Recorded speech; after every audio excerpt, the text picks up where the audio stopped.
Hello નમસ્તે welcome to nikshala.com one stop destination for study in Germany. તો આજે આપણે વાત કરવાની છે જર્મન કોર્સની ઉપર. તો જર્મન કોર્સના કેટલા લેવલ હોય છે? A1, A2, B1, B2 total 4 હોય છે. જેમાં A1 શીખતા તમને લગભગ 2 વીક જેટલો ટાઈમ લાગશે. A2 લેવલ શીખતા લગભગ 1 મંથનો ટાઈમ લાગશે. B1 લેવલ શીખતા લગભગ તમને 1.5 મંથ થશે અને B2 લેવલ શીખતા લગભગ 2 મંથ્સ થશે અને B2 એ ફ્લુઅન્ટ લેવલ છે. આ મેં ઘણો અપ્રોક્સિમેટ ટાઈમ કહ્યો છે, પણ તેના પર પણ ડિપેન્ડ કરે છે કે તમે કેવી રીતે સ્ટડી કરો છો, અથવા તમારું કોર્સ સ્ટ્રક્ચર કેવું છે, અથવા તમે કોર્સ સ્ટ્રક્ચર કયું ચૂઝ કર્યું છે, કેટલા આર્સ તમે પ્રેક્ટિસ કરી છે.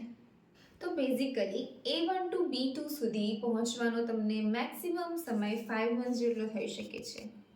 હવે બીજી વાત કરીએ તો જર્મન લેંગ્વેજ જર્મની છોડીને બીજી 5 કન્ટ્રીઝમાં ચાલી શકે છે, જેમ કે ઓસ્ટ્રેલિયા, સ્વિટ્ઝરલેન્ડ, લક્સમબર્ગ, લિક્ટનસ્ટાઇન એન્ડ બેલ્જિયમ. તમે જર્મનીમાં જાઓ છો સ્ટડી કરવા માટે, સ્ટડી કર્યું છે 2-3 યર્સ, તમે ત્યાં જોબ કરવા લાગ્યા છો અને તમને એનું સિસ્ટમ તમને હવે બોર થાય છે, તો તમને કન્ટ્રી ચેન્જ કરવી છે, તો તમે બીજી કન્ટ્રીમાં જઈને કામ કરી શકો છો.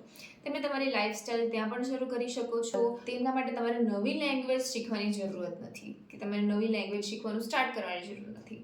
એટલે તમે જર્મનીમાં જવા પહેલાં એટલીસ્ટ B1 તો કરીને જ જાઓ, જેથી તમારી ત્યાં લાઈફ સોર્ટેડ રહે અને ડિસિઝન ફાસ્ટ લઈ શકો કે તમારે જર્મનીમાં રહેવું છે કે ક્યાંય બીજે જવું છે, બટ લેંગ્વેજ તમારી સાથે રહેશે.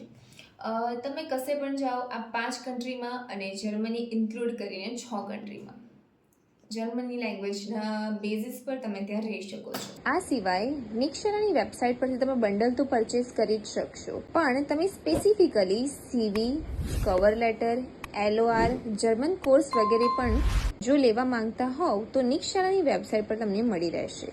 ઓકે, તો આજના માટે આટલું જ. વિડીયો પસંદ પડ્યો હોય તો લાઈક કરજો એન્ડ ફોલો ફોર મોર. નિક્ષલાની વેબસાઇટનો QR કોડ તમને મળી રહેશે. ત્યાર પછી આ અમારું ઇન્સ્ટાગ્રામ પ્રોફાઇલ છે, એઝ વેલ એઝ આ બાજુ અમારું ફેસબુક પ્રોફાઇલ છે. તમે અહીં જોઈન થઈ શકો છો.